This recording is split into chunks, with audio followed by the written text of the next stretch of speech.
Good morning, beautiful people. My name is BetSam, and this is going to be the UFC full card prediction for Gilbert Burns versus Michael Morales. Let's break into it. This time we're mixing it up. We're starting from the top all the way in the main event. We're going to make our way to the bottom. Timestamps will be below, so you can skip to whichever fight you want to. Let's bust into it, and more importantly, let's make some money this weekend.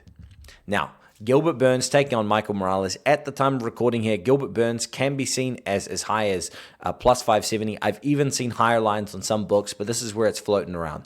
Michael Morales down to $1.12. He is a minus 820 fighter. But before we get into the betting, let's talk about the fighters. Gilbert Burns here, 38 years old. We have seen him. He's been around for a decade or longer now inside the UFC banner. He has fought down at lightweight. He is up here at welterweight, where he has cemented himself as a staple of the division. You know, he was once a title contender here against Kamaru Usman. He's put on wars against the likes of Khamzat Chimaev, but lately he hasn't been able to put it together. After utilizing his grappling in a long string of wins against the likes of Stephen Wonderboy Thompson and Neil Magny, he has faced the higher upper echelon of this UFC welterweight division, and things have not been going his way. Sean Brady dismantled him. Bilal Muhammad dismantled him. He's now coming in here against Michael Morales, and Michael Morales, man, this dude is 25 years old. He's undefeated, 17-0. The word prospect is absolutely correct. He's a certified destroyer of worlds. 17-0 in this sport. It doesn't matter what the level of competition is. You lined up 17 men and you destroyed them all. Michael Morales has been continuing that win streak inside the UFC. This isn't like it's his debut. He's been taking step up by step up by step up. And Gilbert Burns, at this point in his career, while he's still dangerous in the jiu-jitsu department and still offers some power with the hands, I think he's actually one of the smaller opponents that Michael Morales will face. And so I think Michael Morales here is going to enjoy having a large size advantage. I think the reach is, 8 inches of reach is definitely going to be notable here. Michael Morales is going to throw straight punches, keep Gilbert Burns on the outside. And if Gilbert Burns tries to crash in as well, we've seen Michael Morales get dirty with it, Against Neil Magny, he's happy to just club you up the side of the head, even close to the back of the head, and really push to just knock you out. So Michael Morales is going to be the pick here. I do think he wins by finish. If you are a value bettor, you're looking for pure value, you're going to see this Gilbert Burns line, and it's going to be very tempting. A very seductive line here on Gilbert Burns being this big of an underdog. But ultimately, I think myself and almost everybody in the community is going to take Michael Morales to win here. So proceed with caution if you are going to take the Brazilian as an underdog here. Then we have Rodolfo Bolado taking on Paul Craig. Paul Craig here is 37 years old. He might even be 38 by the time I'm recording this. I don't know. Time is passing. He is taking on Rodolfo Bolado, and this is back up at light heavyweight. Paul Craig was, down there at middleweight. He did the middleweight run, tried to reinvent himself there, and when it started against Andre Muniz, it looked like, oh shit, Paul Craig might be somebody down at this division. But, it's been patchy. He hasn't been able to put it together, and he's coming off of that loss to Bo Nickel, where Bo Nickel outstruck him in all 3 rounds, and it was more or less a sedentary fight. Now, Paul Craig here in this matchup, I have gone back and forth because I considered him for my underdog opportunity, because Rodolfo Bolado, he is hittable as fuck. Like, this dude can absolutely get cracked. But the problem is that we haven't seen him just get, put out. He has 2 losses, and both of those losses are to Vitor Petrino, fellow Brazilian. We've seen Vitor Petrino be exposed, you could say, by Anthony Smith inside the UFC octagon and then knocked out by Dustin Jacoby. So he didn't turn out to be the guy you expect him to be. Rodolfo Bolado, though, is absolutely one of the toughest human beings on the UFC roster. This guy can take his licks and keep on ticking. We've seen it time and time again now. In his matchup against Ihor Peteria, he was all but done and dusted. He survived just long enough, and I thought that they could have stopped the fight as well. Rodolfo Bolado getting smashed, and then he manages to find a way to get on top of Ihor Peteria, land some strikes on the top, and Ihor Peteria was exhausted from beating on Bolado, and then, Rodolfo Bolado did get the stoppage. Then he goes on to fight Jimmy Crute. And I want to point out, I watched that fight in person. I flew to Sydney. I was there, not too far away from the cage. And I thought Rodolfo Bolado was getting the shit kicked out of him. Absolutely getting the shit kicked out of him, and the Australian crowd was loving it. Jimmy Crute in round 1, 10-8, smashed Rodolfo Bolado, hunting for a finish. Heavy elbows, with his face on the canvas there, just smashing him. Round 2, Rodolfo Bolado comes back. He rallies back. He had some moments, all the rest of it. I still think Jimmy Crute should have won round 2 based off damage. Rodolfo Bolado's nose was broken. He was bleeding all over the place, and both of his eyes were starting to swell shut. I understand that Jimmy Crute was looking fatigued and that Rodolfo Bolado's strike count was up, obviously, to a comparable amount compared to the first round. But even still, I think that Jimmy Crute should have won that fight 29-27. But Rodolfo Bolado ended up stealing the second and then winning the third round. And as a result of that, it ended up as a draw. So Rodolfo Bolado, we've seen him just get beat on and beat on and beat on. And if Paul Craig was 5% of a better strike, 10% more of a polished striker with a little bit more speed here, I would love Paul Craig at this price. But with the age, with the move back up in weight, it's really hard for me to want to, touch Paul Craig. Honestly, though, the value, and I don't say this often, the value is on Paul Craig here because Rodolfo Bolado in no world should be a minus 550 favorite over anyone. As a pick, Rodolfo Bolado. As a bet, I will not be touching Rodolfo Bolado with a 10-foot pole. There's no way. There's no way that I'm touching Rodolfo Bolado at these odds here. If you want to take an underdog swing on Paul Craig to get it done one last time, maybe with a triangle, maybe he just gets on top and ground and pounds Rodolfo Bolado's ass out, I don't blame you whatsoever. Paul Craig is physical. He's big. Even though he's coming up from middleweight, I think he's still going to be able to contend with the size here. So Paul Craig is probably the value side, man, but Rodolfo Bolado is going to be the pick. Then we got Sadiq Yusef taking on Myron the Legend Santos. Super Sadiq, this guy was once a highly touted prospect. He's been in the UFC a long time. I think he's had 9 fights, I want to say. But now he's coming off of a loss to Diego Lopez. And prior to that, he's also not been able to put things together, except for the times he's fought people on the tail end of their career, such as Alex Caceres. Even then, it wasn't a particularly dominant victory. When Sadiq Yusef has been given the big step up in competition, Diego Lopez, Arnold Allen, the guys that you would sort of say that would propel him towards the top of the division, he has failed every time. But he has beaten the guys you would expect him to beat. And it comes down to the question of, is Myron Santos that guy? Do you think that he's below the level of a Sadiq Yusef? And this is something that I debated heavily. I did debate this matchup heavily. Ultimately, I settled in on Myron Santos as the pick here, and it came down to the striking. Because Sadiq Yusef, he fights quite linear. When you watch him, he does corral his opponents against the cage and then try to unload heavy punches. But Myron Santos has great counters. He's got pretty dang good leg kicks, and he has a high level of composure about him that really attracts me in his striking sense. So I think that Myron Santos can keep this fight on the feet. He can play the matador, and he can pull Sadiq Yusef into his strikes. Also, Sadiq Yusef is prone to getting hit on his right side. He is prone to taking big damage on his right side. So if Myron Santos and his team have picked up on that on the tape study, perhaps they can distract him and then crack him on that side around the temple line, see if they can get him wobbled on skates like we've seen him multiple times across multiple opponents. So Myron Santos is going to be the pick here. I think he can win this fight by KO or decision. I do think that it's probably leaning more towards a decision, because Sadiq Yusef is pretty well-rounded. But as I say, if Myron Santos can crack him on the right side there, then he could be alive for a knockout, man. He really, really could. And then we have Dustin Stoltzfus taking on Nursultan Ruziboyev. And I'm going to bury the lead right here. Nursultan Ruziboyev is going to be my pick. He is the most confident fighter on this card, regardless of odds. And he is my slam of the week. Nursultan Ruziboyev is an absolute finisher. He comes in here with 21, I think it is, first-round finishes. This guy has knockouts and submissions in bundles and bundles. He almost has as many finishes as he has years on this planet. He is taking on Dustin Stoltzfus, who is a pressure fighter who primarily uses grappling and striking to break you down and look for a submission or knockout. But Nursultan Ruziboyev, that's going to lead into his game. If Dustin Stoltzfus leaves his neck hanging out, Nursultan will snatch it up. If he comes in crashing into the pocket without head movement, Nursultan's going to just pump him with that right hand. So I'm going to take Nursultan Ruziboyev here. I think he finishes this fight somewhere within the first 7.5 minutes. I really do.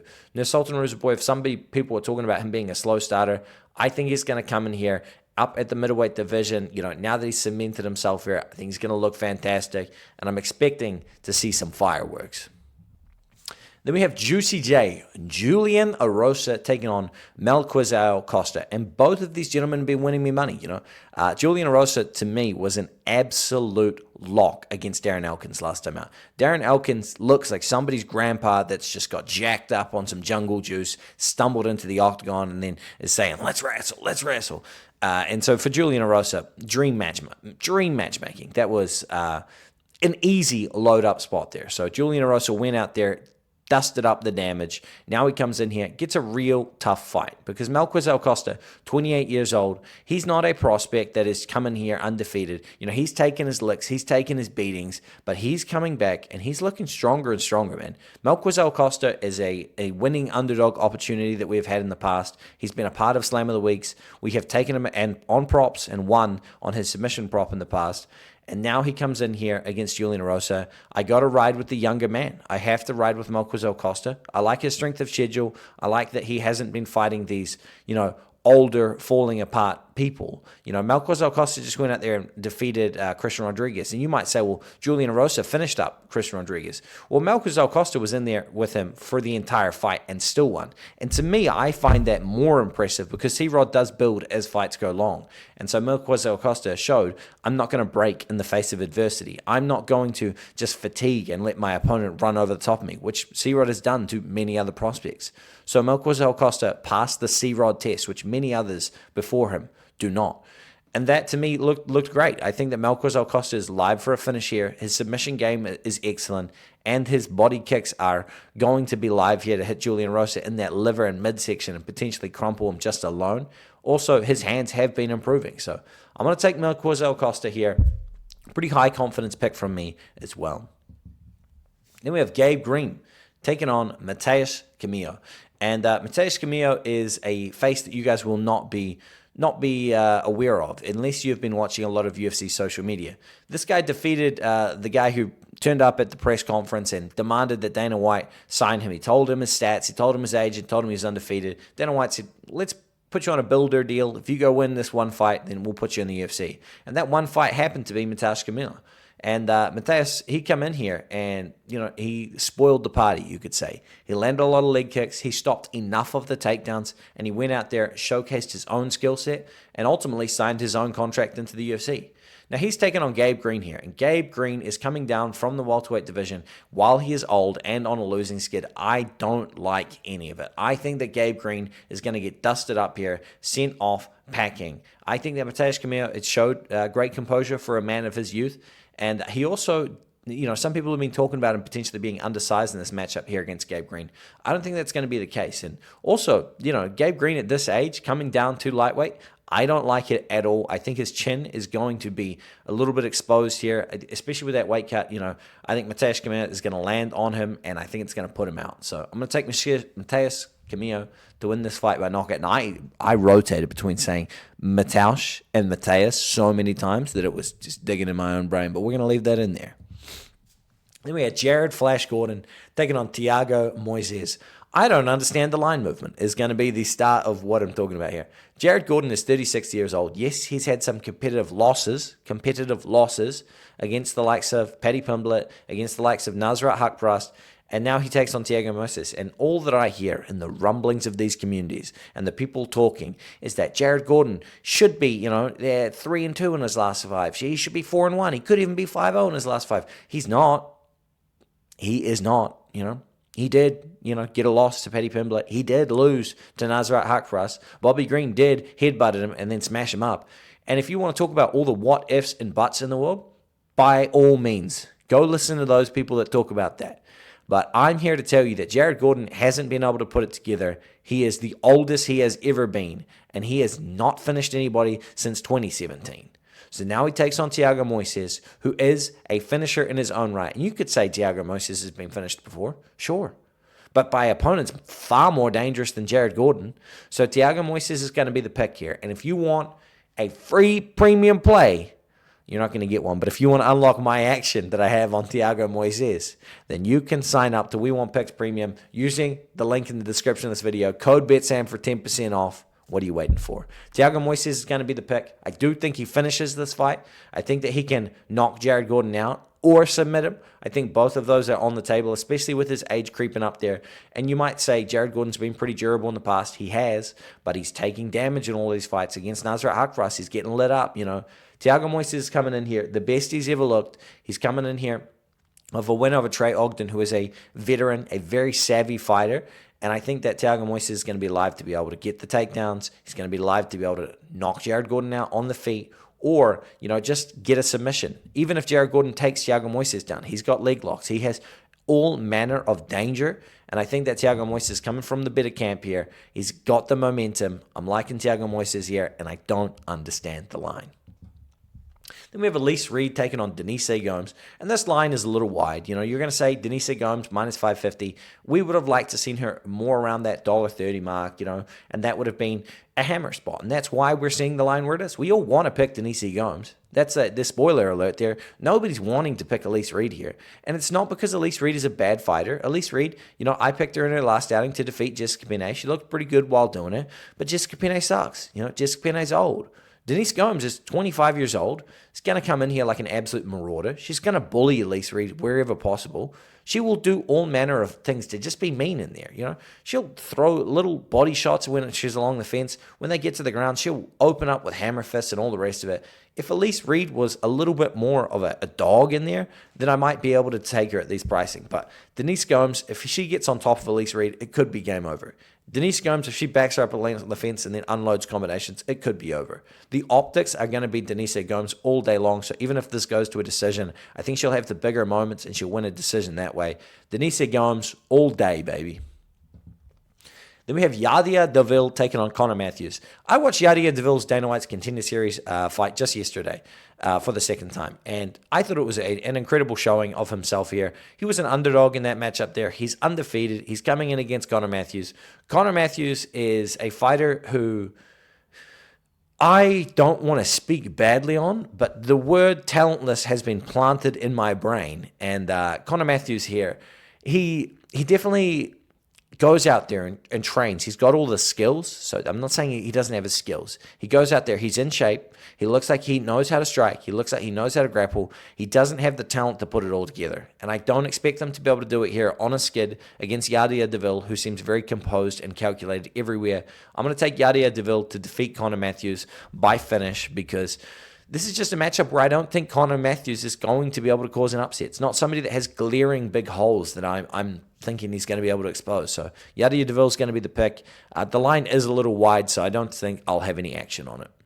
And then we have these two beautiful women, Luana Santos taking on Tainara Lisboa. Tainara Lisboa all the way up to $2.30 right now. Money coming in on Luana Santos. I think people are liking the age here. I think they're liking that she's 25 years old.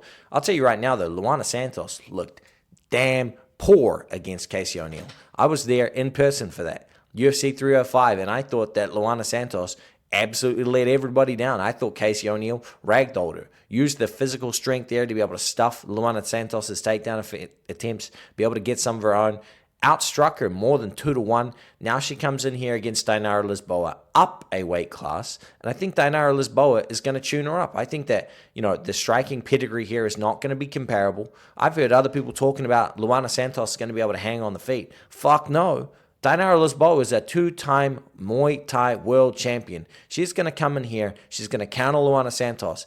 And my only concern is if Luana Santos can spend extended periods of time in the grappling on top of Tainara Lisboa, she could squeak out a decision. But other than that, I got to go with the dog all day. My official underdog opportunity is Tainara Lisboa. Let's go. Then we have Hyung Sung Park taking on Carlos Hernandez. Hyung Sung Park is a dangerous striker who comes forward, has a variety of weapons, and also has very good grappling. He is an undefeated Korean prospect, 9-0, taking on Carlos Hernandez, who is, at this point, a bit of a UFC veteran. 10-4 record. He's had some wins. He's had some losses. And he's coming in here now after defeating Naim Jargol, Tim and Dembro. And Hyung Sung Park is is a moderate favorite. I would say this is actually one of the better lines on the entire card. I do think Hyung-Sung Park wins here. A lot of rumblings in the communities have been talking about Carlos Hernandez being the best dog on this slate. I don't know about that, but Hyung-Sung Park here, he looks dangerous as fuck here. He looks game as hell. He's got grappling and striking, so I don't think this is going to be one of those fraud check moments. I think Hyung-Sung Park's going to go out here, and I think he's going to find a finish on Carlos Hernandez. Then we've got Tisha Tiny Tornado Pennington taking on Luana Penedo. And listen, Tisha Pennington in this slate here, I think that she is going to... I think she's going to be the more active striker, and that's why the price is the way it is. But she is tiny. Tisha Tiny Tornado is accurate. Tisha Pennington, 35 years old, coming in here. She's going to be the much faster striker, and she's going to be the more active striker. I don't know if that's enough for me to want to jump on that price tag. If you're taking Tisha Pennington, I'll tell you right now, it's a decision. She's not finishing my leftover sandwich. She's not finishing Luana Penedo. Tisha Pennington has punches and bunches, as people like to say. I don't think she's got finishing upside here. Luana Penedo, on the other side, is actually quite dangerous. She does have power in her combinations, and I think if there was going to be a finish here, it's going to be on the Luana Penedo side. So if you want to play this a little bit risky, I will give out some official leans on this one here. Tisha Pennington by decision, and if you want to double down here, like KFC, Luana Penedo wins inside the distance, decision, no action. Guys, that is going to be the breakdown. So thank you very much for watching, and I will see you all at the cash counter. And if you did enjoy, hit it with a like. Remember to subscribe, and remember to sign up to We Want Picks Premium, WeWantPicks.com/BetSam for all bets, round line leans, and many other tools. Code BetSam for 10% off all memberships. Thank you for watching.